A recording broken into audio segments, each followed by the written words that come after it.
Hola, muy buenas a todos. Bienvenidos a este tercer vídeo sobre la Honda CB125F. Al igual que en los dos vídeos anteriores, voy a resumir en titulares lo que voy a tratar en esta ocasión para desarrollarlo punto por punto más tarde. Primero, motor después de los 2000 kilómetros, mucho más asentado y más suave, por supuesto. Comportamiento con el motor frío, también hay algo que comentar al respecto. La gasolina, diferencia importante entre la de 95 octanos y la de 98 octanos. Hay una diferencia, yo creo que bastante notable. Consumos en ciudad y en carretera, diferencias de uno y otro, por motivos obvios. Espejos y posición de los mismos. Lo mismo pasa con las piñas de luces y su posición. Otro tema que también voy a tratar es el manillar y su posición con la moto, la manera en que viene de fábrica. Otro tema, la palanca de cambio y su posición, bastante fuera del eje, por lo menos en la unidad que me han dado a mí.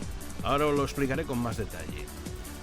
Otra historia que os voy a contar es que ya he podido hacer conducción nocturna, con lo cual ya tengo una referencia real de cómo se puede circular con la luz que lleva la moto. Otro tema, posición de la precarga de los amortiguadores, que esto hubo un lector que me hizo un comentario al respecto y en base a eso lo probé y os comento lo que hay.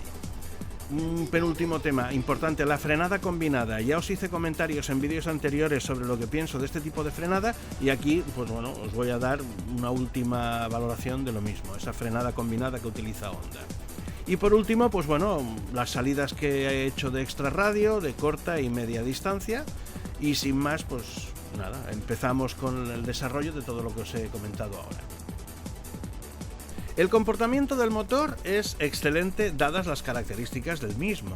Resumamos, son 11 caballos de potencia, subida de vueltas lineal sin ningún tipo de patada importante en ningún régimen, pero con una holgada potencia para el peso de la moto. Recordad que pesa 117 kilos. Nada de exuberantes prestaciones, pero vamos, que cumple su trabajo, yo por lo menos creo que a la perfección.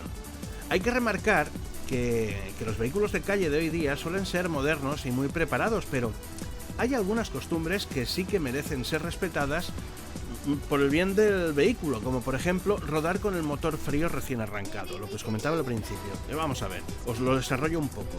Un motor frío no se ha dilatado aún por el calor, con lo que tardará un poco en amoldar la parte superior del cilindro y la culata, que es en donde se produce la chispa con el resto del cilindro, es decir, ahí se acumula mucho calor rápido, pero en el resto del cuerpo del motor se tarda más en pillar temperatura. Entonces, asimismo, el aceite del cárter le pasa lo mismo, está con una viscosidad muy dura al estar frío, con lo que le costará llegar a la parte superior de la culata, los vástagos, los muelles de las válvulas, etcétera, etcétera, etcétera.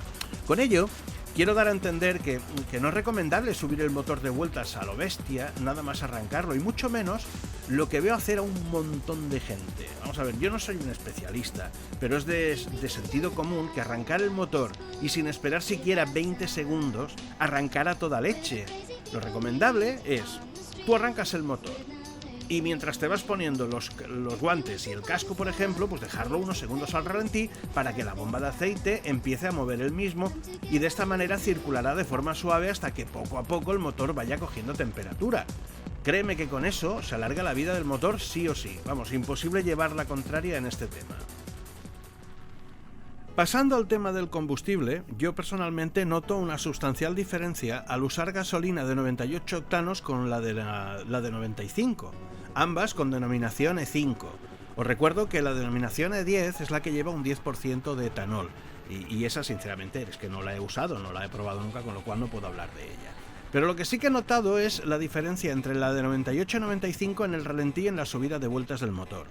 Con la de 98 octanos, tiene un octanaje superior, por supuesto, el ralentí es más uniforme, sin dar la sensación de petardeo discontinuo, mientras que la subida de vueltas del motor, sobre todo en cuarta y quinta, se nota más, también es más lineal, más que nada por el tema de que son las marchas más largas.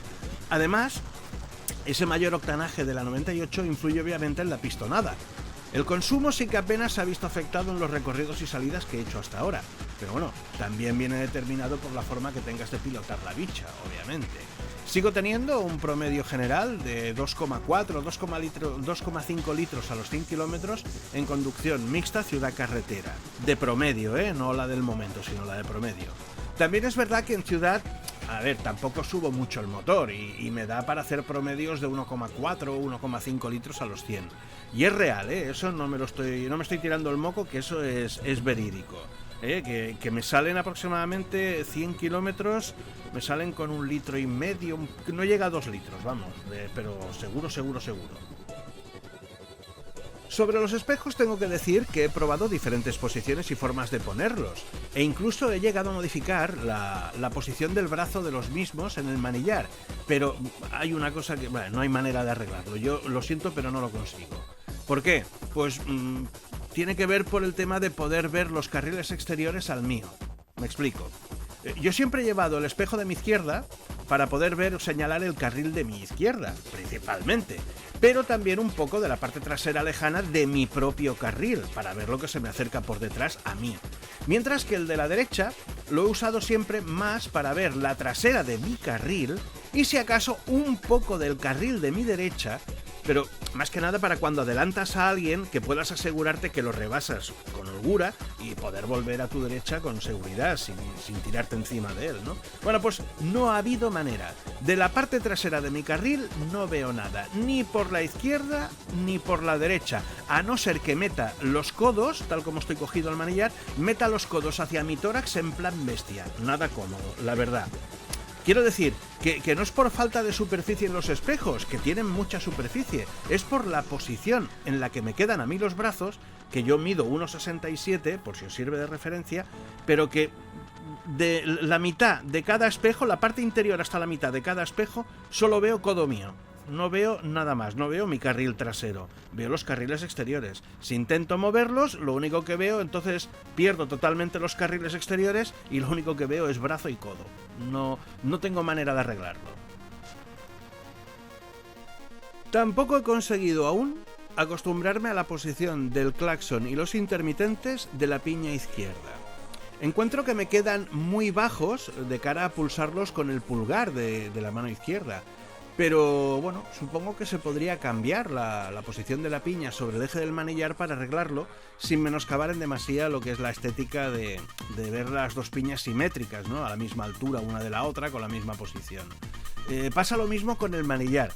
Lo encuentro un tanto echado hacia atrás y por tanto un pelín bajo, pero no lo he probado, pero creo que si lo adelantase forzaría bastante la posición de conducción, porque me parece que cargaría demasiado peso sobre las muñecas y eso en un traslado un poco largo me acaba pasando factura, o al menos a mí esa sensación me da. En cuanto a la palanca del cambio, me he dado cuenta que está anclada bastante fuera del eje del cambio, como si faltasen unos centímetros en el eje, no sé si me explico. Parece que han tenido que poner la palanca justo al borde para que no se caiga y atornillarla bien ahí. No sé, yo la pondría más hacia el cuerpo del motor, pero claro, eso también va a gustos y comodidades. Supongo que con un pie pequeño necesitará una palanca más hacia el exterior, al contrario que una persona que tenga un pie grande, que igual no es necesario, lo tendría más para adentro. No sé, para referencia yo calzo un 42, para que os hagáis una idea. Por lo que respecta a la conducción de noche, ya os he avanzado que ya he podido hacer carretera un poquito de noche, o sea, en carreteras sin ningún tipo de iluminación, y cabe destacar que, bueno, por ciudad no hay problema, vamos, el haz de luz del faro delantero, que es un LED blanco, y el piloto trasero, que es una bombilla normal, tradicional de toda la vida, no dan problema, son más que suficientes. Pero también he podido rodar por carretera, lo que os decía, sin ninguna iluminación, y ahí debo decir que, siendo suficiente bajo mi punto de vista para ir con cierta tranquilidad, yo echo de menos un haz un poquito más potente, quizá 5 vatios más de potencia en el foco estarían bien, ten en cuenta que son 5 vatios de un foco LED, aunque realmente yo no sé si esto podría llegar a afectar al tema de la batería y el consumo de la misma. En fin, la Corta tiene una buena amplitud en cuanto a su ancho, por lo menos a mí me lo parece, y llega sobrada a esos 40 metros de largo recomendables. Sobrada, no hay ningún problema. La larga se enciende sumándose a la corta, es decir, van las dos, y concentra mucho más a lo largo. Aunque también hay que reconocer que sobre la mitad de su haz tiene una banda ancha que abre bastante el espectro, de manera que ayuda a prolongar un poco el haz de la luz corta, ¿no? Pero bueno, resumiendo, yo creo que se puede circular bien de noche, pero insisto, no iría mal que Honda nos obsequiase con 5 vatios extra de potencia en ese LED del faro delantero. De cara al confort de conducción, me comentaron en uno de los anteriores vídeos comprobar la posición de la precarga en los muelles de los amortiguadores. De serie me venían en la posición 2 y después de probar las diferentes opciones, con mis 85 kilos que peso, he llegado a la conclusión que mejor dejarlo en la posición 2, tanto para ciudad como carretera, por lo menos para mi gusto. La horquilla delantera, de verdad, yo creo que cumple sin grandes alardes. No hay mucho más que añadir en cuanto a la parte ciclista, porque, bueno, sinceramente creo que la moto corresponde a lo que hay. Hablando de la frenada combinada que tiene esta máquina, ahí sí debo decir que después de 4.500 kilómetros, lo siento, pero sigo sin acostumbrarme. Llamadme clásico, pero las sensaciones que me da son diferentes sin ningún patrón que pueda establecer. A ver, siempre he llevado máquina en la que ambos frenos son independientes uno del otro, de manera que aprendes a aplicar la fuerza adecuada y diferenciada en cada uno de ellos. Es decir, freno delantero y freno trasero. Punto pelota. Con el sistema que tiene esta Honda, pues me pasa que a veces tengo la sensación de que el freno trasero no frena casi nada. Y en ocasiones es lo contrario. Tienes que soltar pie o maneta al delantero porque notas el agarrón desde atrás. No es que sea un experto piloto, pero vamos, me doy cuenta de esa sensación cuando se produce. No acaba de convencerme ese sistema combinado que apretando el pedal parece que aplica algo de presión en el freno delantero para repartir un poco... No, lo siento, no es un sistema que a mí me acabe de agradar. A ver, viene con la moto y tienes que usarlo porque no hay más. Pero preferiría separar ambos sistemas y que cada rueda se pueda frenar de manera separada. Y ya para ir cerrando, vuelvo al tema de hacer salidas con esta Honda. Me reitero una vez más que es una moto pensada para ciudad y alguna escapada cercana, pero que su hábitat no son las vías rápidas, lo repito, no es su hábitat natural. Salvo alguna modificación sobre la moto, de tal como viene de serie, no se le puede pedir que mantenga más de 100 km por hora de forma sostenida. Bueno, so pena excederse con el motor y acabar petándolo a la larga. Vamos, no es su velocidad 100 km por hora. Yo he hecho salidas en diferentes ratios de kilometraje, combinando carreteras nacionales y regionales de buen estado con algún tramo de autovía rápida. Y me quedo de largo con la primera opción. Medias de 85-95 kilómetros por rectas en carreteras nacionales son perfectamente llevaderas, mezclando carretera de montaña y curvas. A ver, yo he hecho salidas desde Sevilla, he hecho salidas a Cádiz por la nacional, a Los Molares, a Quintanilla, Santa Olalla de Cala, coño, incluso la última a Málaga por la ruta Coronil Ronda Campillos, ida y vuelta en apenas 9 horas. Descansé en Málaga capital, obviamente, ¿no? Pero que, coño, son 470 kilómetros en una tacada en menos de 9 horas. Bueno, pues en esta última, esta de Málaga, he podido hacer tramo de autovía hasta Utrera, por ejemplo, carretera nacional buena hasta pasado el Coronil, hacer el tramo de montañita que hay de subida y bajada por la zona de Ronda y Los Campillos para llegar a Málaga por la General, todo ello gastando medio depósito casi, por lo que creo que llevándola de forma tranquila, pues lo que te digo, sobre 85-95 de promedio en los tramos de carretera buena, se puede disfrutar de salidas a casi cualquier sitio. Siempre y cuando no tengamos prisa, y vayas con cuidado en cuanto te adelanta un tráiler, que suele suceder en numerosas ocasiones cuando hay rectas largas y demás, que los bichos estos corren mucho. Cierro pues este vídeo recomendando nuevamente esta Honda CB125F, siempre y cuando la quieras usar para lo que creo está concebida.